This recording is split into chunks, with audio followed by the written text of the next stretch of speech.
إلى مجلسنا الرئاسي بقيادة رشاد العليمي ونوابه، وإلى رئاسة الوزراء ووزراء الدولة وعلى رأسهم وزير الدفاع، وإلى قادات المناطق وقادات المحاور وقادات الفرق وقادات الألوية من أبناء الجيش الوطني اليمني الشرعي، وإلى مشايخ العلم وخطباء المساجد ومشايخ القبل المتواجدين تحت الشرعية، وإلى المكونات السياسية والأحزاب السياسية اليمنية الذي تحت مظلة الشرعية، إلى كل يمني غيور صاحب قضية وصاحب دين وصاحب عقيدة ولديه قضية ودين وعرض ووطن. شوفوا الفيديو. نظر إلى أهله وصحبه مجزرين كالأضاحي وهو يسمع عويل الأيام وصراخ الأطفال، فصاخ بأعلى صوته: هل من داب عن حرم رسول الله؟ هل من موحد هل من مغيث يرجو الله في رغاستنا؟ فارتفعت أصوات النساء بالبكاء، ونهض السجاد يتوكل على عصاه ويجر سيفه لأنه مريض لا يستطيع الحركة. فصاح الحسين بأم كلثوم: احبسي لئلا تخلو الأرض من حزن الله.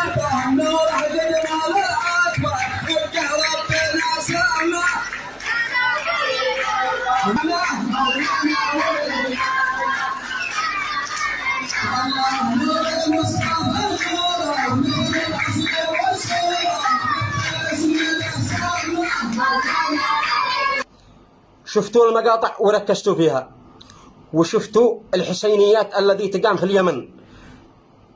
هل ركزتوا إلى الفيديوهات؟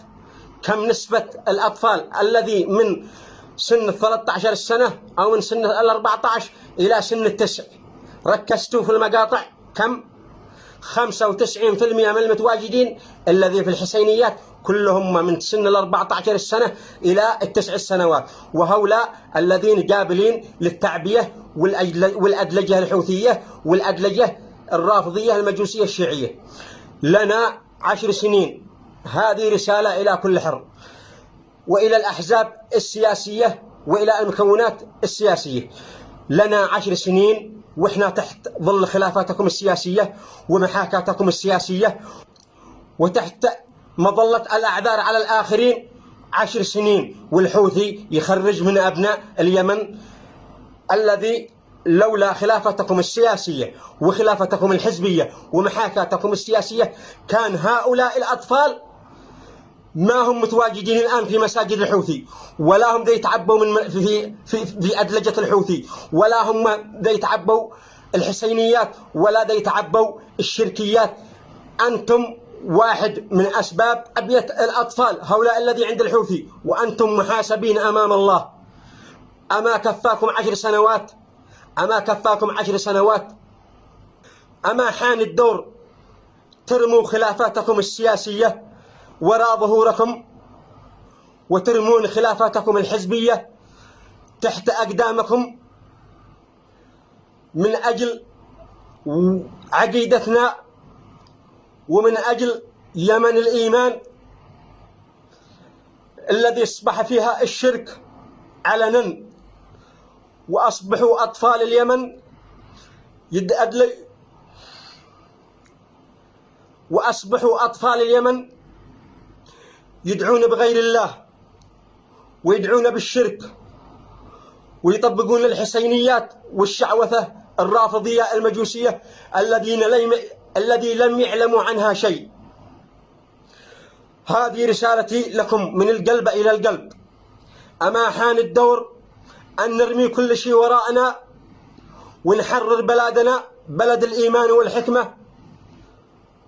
صنعاء تنتظركم، وكل مسجد وكل مدرسة في المناطق التي تحت الحوثي تنتظركم، وكل طفل ذي يدرس تحت منهج الحوثي وعقيدة الحوثي ذي ينتظركم. تأكدوا إنه ذي يتخرج لنا 10 سنوات إنه ذا يتخرج كل سنة كمية من شبابنا ومن أطفالنا، الذي لولا خلافتنا السياسية ومحاكتنا السياسية كان قد حررنا بلادنا وأسلمنا هؤلاء الذي دا يزجوا بهم إلى الخزعبلات وإلى الشرك بالله وإلى آباء الأطفال الذي في الحسينيات وفي الخزعبلات الحوثية. حافظوا على أطفالكم قبل أن تلمسوا منهم ما لا يرضيكم. لقد شفتوا في هذا الفترة الذي مضت كم آباء قتلوا من أبنائهم وكم أسر صفوها أبنائهم الذي تعبوا من الحوثي. ورسالتي الثانية إلى قوات التحالف وإلى الدول العربية: أما حان الدور أن نعيد العاصمة صنعاء إلى أحضان أبنائها وإلى الحضن العربي وسحبها من الحضن الفارسي قبل أن تصبح صعبة الرجوع وقبل أن تصبح صعبة التوعية فيها. هؤلاء الشباب والأطفال الذين يتواجدون في الحسينيات وفي مساجد الحوثي ومدارس الحوثي ذي يتعبون ويتأدلجون على محاربة السعودية وعلى بلاد الحرمين الشريفين وعلى مكة والمدينة. اليمن هي الهدف الثاني بعد المملكة. أما حان الدور أن نرجع العاصمة صنعاء إلى الحضن العربي الإسلامي السني اليمني من يد الفرس قبل أن يقع الفاس بالرأس. لقد تأخرنا، ولكن كل تأخير ذي يزيد الصعوبة. نحن بنواجه جيل لا يعرف إلا الأدلجة الحوثية الرافضية المجوسية ومستعد أن يموت عليها. فلا تضحوا بأبناء الجيش. كل ما تأخرنا سنواجه شباب عقائديين مأدلجين تابعين للحوثي. أما حان الدور أن نرجع بلادنا.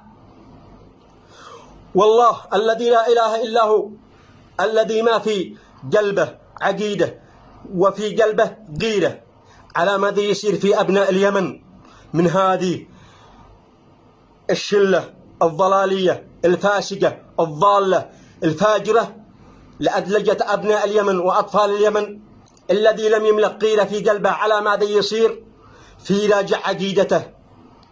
يراجع عقيدته. أم المؤمنين تقذف بالسب والشتم في العاصمة صنعاء ومن أبناء اليمن، وهذه حاجة جديدة علينا وعلى جيلنا الحالي الذي لم نعرف هذا الأشياء.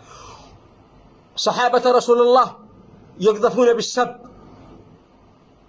ونحن ننظر ونتعين ونحن نشوف. إذا ما انتصرنا أو استشهدنا على هذا النهج وعلى هذا الطريقة إلى متى؟ يا قادتنا جيشنا جاهز ومستعد للتحرك في أي وقت. فلا تزيدوا إثارة الخلافات فيما بينكم.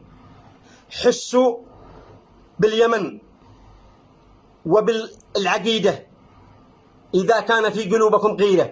مسؤولين شرعيتنا، أين دوركم من الإعلام التوعوي؟ المفروض أن عندنا زخم إعلامي توعية لأبناء اليمن الذين يجمعون تحت ظل الحوثي والذي يظلهم الحوثي ويجربهم إلى الجبهات وإلى الشرك بالله وإلى الأدلجة الشيعية السلالية الخمينية. اتقوا الله. حتى على مجرد إعلام توعية لم توفروه.